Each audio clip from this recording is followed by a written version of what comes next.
Hello friends, स्वागत है एक बार फिर आपके अपने यूट्यूब चैनल एजुकेशनल फैक्ट 2.0 पर। साथियों, जैसा कि आपको पता है कि मैं नित्य प्रतिदिन अतिथि शिक्षक, प्राथमिक शिक्षक, माध्यमिक शिक्षक एवं शिक्षा विभाग से जुड़ी तमाम नई नई अपडेट लाता रहता हूं। तो उसी क्रम में साथियों, आज हम चर्चा करने वाले हैं मानदेय वेतन वृद्धि के संभावित प्रावधान। क्या विभाग के अंदर विचार विमर्श चल रहा है वेतन को लेकर? क्योंकि पिछले दिनों में आपने कोर्ट का भी निर्णय देखा था कि सामान्य कार्य का समान वेतन, आखिर वेतन वृद्धि होगी तो किन नियमों के तहत हो सकती है और आखिर अतिथि शिक्षकों का कितना मानदेय हो सकता है। आइए उसके बारे में संभावित नियमों के ऊपर डिस्कस करते हैं और क्या इसका रोल मॉडल रहने वाला है।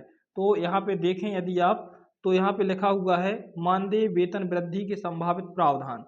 नंबर एक, अनुभव के आधार पर वेतन वृद्धि हो सकती है। जिसके पास जितना लंबा अनुभव है उन्हें उतनी ही वेतन प्राप्त हो सकती है। वर्ष से अधिक अनुभव वालों को अतिरिक्त बढ़ोतरी, 5+ वर्ष वालों को उच्च दर से मानदेय, लगातार सेवा करने वालों को प्राथमिकता के क्रम में रखा जा सकता है। इसके आगे 3 वर्ष से अधिक अनुभव वालों को लिखा हुआ था, और जो 5 वर्ष प्लस वाले अनुभव वाले अतिथि शिक्षक हैं उनको उच्च दर से मानदेय प्राप्त हो सकता है। अर्थात अनुपात में कम और ज्यादा का अंतर देखने को मिल सकता है। आइए और आगे देखते हैं आगे क्या लिखा हुआ है।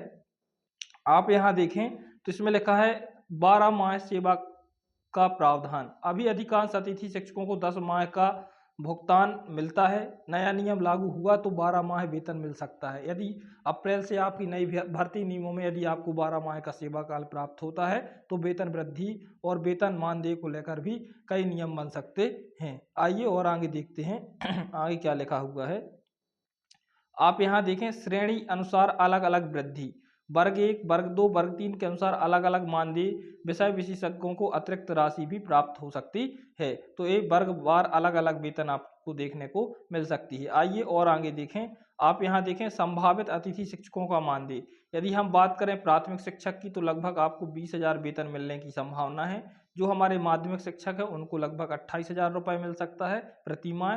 और उच्च माध्यमिक शिक्षक अर्थात जो हमारे वर्ग 1 के शिक्षक है उनको लगभग 36,000 के आसपास वेतन प्राप्त हो सकता है। आइए और आगे देखते हैं क्या नियम और क्या सेवा शर्तें हो सकती है। यहाँ देखें तो सेवा शर्तों में संभावित बदलाव।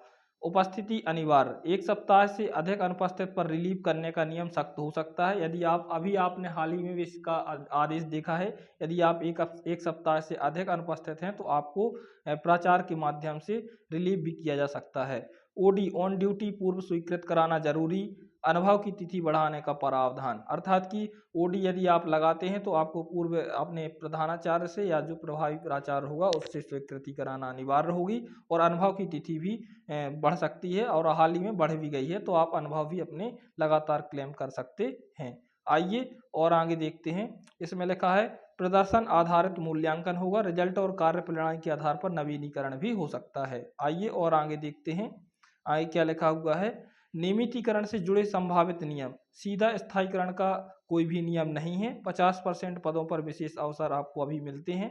अनुभव को बोनस अंक के रूप में जोड़ा जा सकता है। अलग भर्ती परीक्षा या मेरिट आधारित चयन भी आपका हो सकता है। तो आपको जैसा कि पता है हमारे शिक्षा मंत्री जी ने हाल ही में जवाब दिया है कि इन्हें अतिथि शिक्षकों को रेगुलर करने की हमारे पास कोई नीति नहीं है और इन्हें सीधा नियमित नहीं किया जा सकता है, जबकि इन्हें 50% भर्ती नियमों में आरक्षण देकर इनका ज़्यादा से ज़्यादा चयन किया जाता है। और आगे यदि नियम बल दे तो अनुभव को बोनस अंक के रूप में इनकी चयन परीक्षा में जोड़ा जा सकता है। आइए और आगे देखते हैं। अन्य सुविधाएं, अन्य संभावित सुविधाएं, मातृत्व अवकाश की प्रोसेस आपको प्रचलन में है। यदि ये पूर्ण होती है, अप्रूवल मिलता है तो आपको जल्दी अवकाश प्राप्त हो जाएगा। आकस्मिक अवकाश ये भी आपकी उसी में इंक्लूज है। ईपीएफ या बीमा योजना भी आपको मिल सकता है। ट्रांसफर नीति में भी पारदर्शिता आ सकती है, अर्थात आपको ये सुविधाएं भी प्राप्त हो सकती है जैसे ही नियमों में बदलाव होगा। आइए, ये आज का लास्ट बिंदु है या क्या लिखा है, ध्यान देने योग्य बात क्या है, ये बात क्या हमें ध्यान देना चाहिए।